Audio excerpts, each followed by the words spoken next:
दोस्तों अस्सलाम वालेकुम वरहमतुल्लाहि वबरकातुहू। हकीम मोहम्मद खान निज़ामानी में हूँ टंडो। मेरा ताल्लुक़ है टंडो गुलाम अली शहर, बस स्टॉप दसवाटर, गांव मोहम्मद रहीम निज़ामानी। एक महीना पहले मेरे पास ये सदरुद्दीन आया था नौशर फ़िरोज़ से, जो जिगर का पेशेंट था। और ये पठान है, पश्तो में बात करेगा और इससे पूछ लेते हैं, इसके बेटे से पूछ लेते हैं क्या मामला है, बाद में इससे भी पूछ लेते हैं। हम सामू मोबाइल में सामू थी पश्तो में करा ना। हाँ पश्तो में।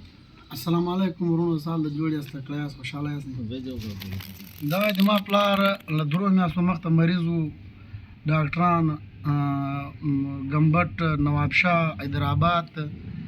ټیسټونه رالو د آغا خان ودي یعنی کینسر بیا دا په ساري حکیم چا راوخو دغه حکیم ته رالو نو د یوې میاشتې دوا یې راکړله هغه کورس اوس مټروسون ټیسټ نوی وکړو په هغه کې ټیسټ صفا رالو مثلا مرض ختم شوی و ټیسټونه صفا سولو ډاکټرانو ډېر سره وګرځولو خو هېڅ فایده نه وله نه دوا لګېدله ټیسټو کې و کینسر د جګر اوس ټیسټونه صفا راول د الله په فضل سره نور معلومات له دې څه وکړئ السلام علیکم زه دا خبره وانه ما ګمبټ نوابشاه حیدرآباد ټوله دا بیمارۍ د جګر د بیمارۍ دوايي وکړې ډېرې دوايي مې وکړې ډېر تکلیف وله دوا ورسره بیا دغه حکیم صاحب چا راوښو دوا مې چې وواده یم نه خوړله دوه میاشتې مې وخوړلې وه که تکلیف وم تاوان و تکلیف وم په زبر وم که فایده یې نه وه حکیم صاحب چا راوښو بیا د حکیم صاحب الله مهربانه و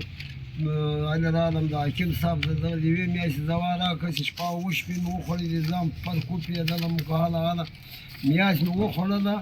بیا مې تروسونه وکړو پروتوګال مې واخیستل وکړه خو د پوی کې ځوان یې پاته شوی د زخم نور ختم شوی و